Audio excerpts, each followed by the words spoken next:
Сәлем достар, сіздермен EasyKZ. Инвестиция, қаржылық сауаттылық тақырыбын қазақша, қарапайым тілмен түсіндіретін арна. Бүгінгі видео ай сайын инвестициялауға шектеулі қаражат бөлетін инвесторларға арналады. Көпшілік инвесторлар ай сайын аз қаражат бөліп, доллармен инвестициялағысы келеді. Бірақ, осындай мақсатты қанағаттандыратын бағалы қағазды табу қиынға соғып жатады. Сол себепті бүгін 10-20 долларлық акцияларды алу арқылы қалай инвестициялық портфель құруға болатындығын көрсететін боламын. Тақырып сіздерге қызық болса, видеоға лайк басып, пікір қалдырып кетулеріңізді сұраймын. Арнаның тіркелмеген көрермені болсаңыз, алда шығатын пайдалы видеоларды жіберіп алмас үшін арнаға тіркеліп, қоңыраушаның үстінен баса кетіңіздер. Көп жағдайда инвестициялауды бастағанда үлкен суммаға бірден бағалы қағазды сатып алу қорқыныш, уайым тудыруы мүмкін. Сол себепті көпшілік инвестициялауды бастағанда ең көп дегенде 10-20 доллар тұратын қолжетімді акцияларды сатып алғысы келеді. Бұл бастаушы инвесторлар үшін дұрыс шешім болуы мүмкін.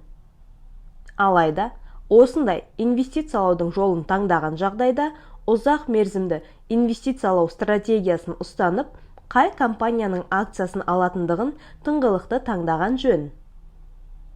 Осындай арзан долларлық акцияларды алу инвесторларға қандай артықшылық береді? Осы сұрақ сіздерді қызықтыруы мүмкін. Біріншіден, бастапқыда айтып кеткендей, ол қолжетімділік. Инвестициялаумен кәсіпқой түрде айналыспайтын инвестор үшін 100-200 доллар тұратын акцияларды ай сайын алып отыру қалтасынан қағуы мүмкін. Кейбіреулердің жалақысы төмен. Алайда 10-20 долларға талай болашағы бар сапалы компаниялардың акцияларын алуға болады. Екіншіден, доллармен инвестициялап тәжірибе жинау мүмкіндігі. Осындай арзан акцияларды ала отырып, инвестор оны сатуды, сатып алуды немесе шағын трейдинг жасауды үйренуі мүмкін. Оған қоса, арзан акцияларды алу осы компанияларға анализ жасауды үйретіп, тұрақты түрде инвестициялап тұру әдебін қалыптастыруы мүмкін. Үшінші артықшылық ретінде психологиялық жеңілдікті қарастырса болады. Аз суммаға инвестиция жасау инвестордың стресске ұшырау мүмкіндігін азайтады. Егер инвестициялауда қателік кеткен жағдайда, аз сумманы жоғалту жеңілірек қабылданады. Төртінші артықшылық диверсификациялау мүмкіндігінің артатындығында. Әртүрлі компанияның арзан акцияларын ала отырып, жақсы диверсификацияланған портфель құруға болады. Жақсы диверсификацияланған портфель тиісінше тәуекелді төмендетеді. Арзан акциялардың осындай ерекше артықшылықтары бар болғанымен, олардың кем тұстары да жоқ емес екендігін ескеру керек. Мысалы, акция арзан, қолжетімді екен деп ала беруге болмайды. Акцияның бағасы әрдайым оның сапасын көрсете бермейді. Оған қоса, акцияның арзан болуы ол компанияның фундаменталды көрсеткіштерінің әлсіз болуы себебінен болуы мүмкін. Бұндай жағдайда әрине осындай арзан акцияларды алудың қауіпі өте жоғары. Сол себепті арзан акцияларды инвестициялық құрал ретінде таңдаған кезде келесі тұстарды естен шығармау керек. Біріншіден, сапаға назар аудару. Өсу потенциалы бар, бизнесі көпшілікті қызықтыратын компаниялардың акцияларын алуға тырысу керек. Екіншіден, арзан акцияларды ала отырып, жылдан пайда күтпеу. Арзан акцияларды алсаңыздар, инвестициялық стратегияңыз ұзақ мерзімдік болсын. Кем дегенде 5-10 жыл. Үшіншіден, арзан акцияларды алған күннің өзінде диверсификацияны ұмытпаңыз. Диверсификация ол инвестициялауда жетістікке жетудің ең басты кілті.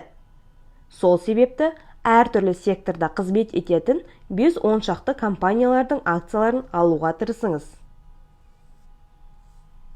Арзан акциялардан құрылған портфель қандай болуы мүмкін? Шағын инвестициялық портфель құрастырып көрейік. Ескерту: бұл инвестициялық кеңес емес, ұсыныс болып табылмайды. Тек арзан акциялармен де диверсификацияланған портфель құруға болатындығын көрсетуге арналған мысал. Олай болса, 5 акциядан тұратын диверсификацияланған долларлық портфельді талдауға кірісейік. Портфеліміздегі бірінші компания ол Ford компаниясы. Бұл компания автомобиль өндірісі саласында қызмет ететіндігін көпшіліктеріңіз білетін шығарсыздар. Ford'тың акциялары $10 шамасында саудаланады. Бұл компанияның нарықтық капитализациясы $40,5 миллиард құрайды, ал табысы $158 миллиард.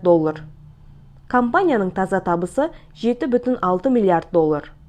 Бұл компанияның акциясының price to earning көрсеткіші 5,34-ке тең. Мысалдағы портфельге Snap компаниясының акциясын қостық. Технология және коммуникация саласында қызмет ететін бұл компанияның акциясы қазір $11 шамасында саудалануда. Компанияның нарықтық капитализациясы $18,21 миллиард құрап отыр. Компания табысы $5,17 миллиард, ал оның $955 миллион таза табыс. Оған қоса, ақш-та TikTok желісіне тыйым салынғандығын ескерсек, бұл Snapchat үшін үлкен мүмкіндік. Портфеліміздегі арзан компаниялардың тағы бірі қаржы және финтек саласында қызмет ететін Sophie Technologies компаниясы. Оның бір акциясы қазір $16 төңірегінде саудаланады. Компанияның нарықтық капитализациясы $16,83 миллиард құрайды, ал табысы болса $2,75 миллиард. Оның ішінде таза табыс $185 миллион, ал price to earning көрсеткіші болса 88. Арзан акциялардан құралған портфельге фармацевтика саласында қызмет ететін Viatris компаниясын қосса болады. Оның бір акциясы қазір $11 шамасында саудаланады. Оның нарықтық капитализациясы $13,5 миллиард. Компания табысы шамамен $16 миллиард болса, таза табысы $398 миллион құрайды, ал price to earning коэффициенті 29-ға тең. Портфельге салынған соңғы 5-ші компания ол энергетика саласындағы Energy Transfer компаниясы. Оның бір акциясы қазір $20 саудаланады. Компанияның нарықтық капитализациясы $55 миллиард құрайды. Табысы $89 миллиард, ал таза табысы $4,75 миллиард құрап отыр. Price to earning коэффициенті тартымды 6,45-ке тең. Осымен арзан және долларлық бағалы қағаздан құралған портфель осындай болуы мүмкін. Байқағандарыңыздай, портфельдегі акциялар арзан және жақсы диверсификацияланған. Әрине, инвестициялық портфель құрарда өз мақсатыңызға және қаражатыңызға негізделіп терең талдау жасау маңызды. Бұл көрсетілген портфель тек қалай арзан акциялардан портфель құруға болатындығын көрсететін үлгі. Осы мысалдан кейін сіздер де доллармен инвестициялау барлығымызға қолжетімді екендігін түсіндіңіздер деп ойлаймын. Видео сіздерге ұнаса лайк басып, пікір жаза отыруды ұмытпаңыздар.